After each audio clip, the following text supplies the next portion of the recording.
Good morning student. I hope आप लोग स्वस्थ और मस्त होंगे। चलिए आज का टॉपिक क्या हम लोग बात करते हैं। आज 3 टॉपिक में हम लोग बात करेंगे। नंबर फर्स्ट टॉपिक ये हो गया आपका जो भूकंप किसे कहते हैं, भूकंप कैसे आती है, इस चीज के बारे में बात करेंगे। दूसरा टॉपिक है आपका जिसमें भूकंप आती है उसमें हम लोग किस तरह से बचाव करनी चाहिए, हम लोग कैसे बचनी चाहिए वो आप लोग उपाय बताएंगे। तीसरा है जो भूकंप आती है तो कुछ समय के बाद या कुछ एक दिन के बाद हमें यह सूचना मिलती है जो भूकंप इतना गति से आया है, तो वो किस मशीन से नापते हैं उस चीज के बारे में बताएंगे। ठीक है, तो चलिए वीडियो को शुरू करते हैं। ये वीडियो आप लोग के बहुत यूजफुल वीडियो है। वीडियो को शेयर भी दबा कर दीजिएगा और सेव भी कर लीजिएगा। चलिए देखते हैं।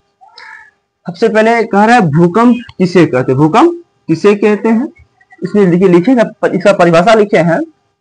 पृथ्वी की पपड़ी के अंदर प्लेटों टकराने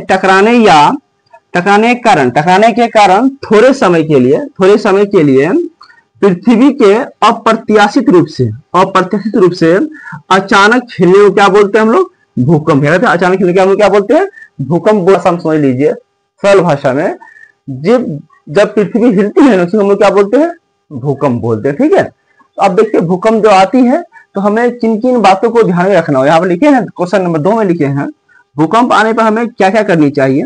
जब भूकंप आती है तो हमें क्या करनी चाहिए, इसके आंसर लिखे हैं भूकंप आने पर हमें निम्न बातों को ध्यान रखना होगा। ठीक है, तो नंबर फर्स्ट नंबर में देखिए लिखा है आपको जो सबसे पहले हमें घबराना नहीं चाहिए।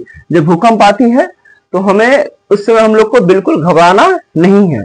नंबर 2 में लिखा है आप लोग को मजबूत मेज, पलंग या चौकी के नीचे हमें छिप जाना चाहिए। मजबूत चौकी हो, मेज हो, कोई चीज हो, उसके नीचे हम क्या करेंगे, जैसे हम लोग छिप जाएंगे। देखो ऊपर से कोई सामान भी गिरे हमें नीचे में सेफ्टी, हम लोग सुरक्षित बचे रहे। ठीक है, नंबर 3 में लिखा है आपको आग वाले सामान, चिमनी, कमजोर दीवारों से हम लोग को क्या चाहिए, हम लोग को दूर रहना चाहिए। जो आग वाली कोई जगह है या चिमनी है या कमजोर दीवार से हम लोग क्या चाहिए, हम लोग को दूर रहना चाहिए, दूरी बनाए रखना चाहिए।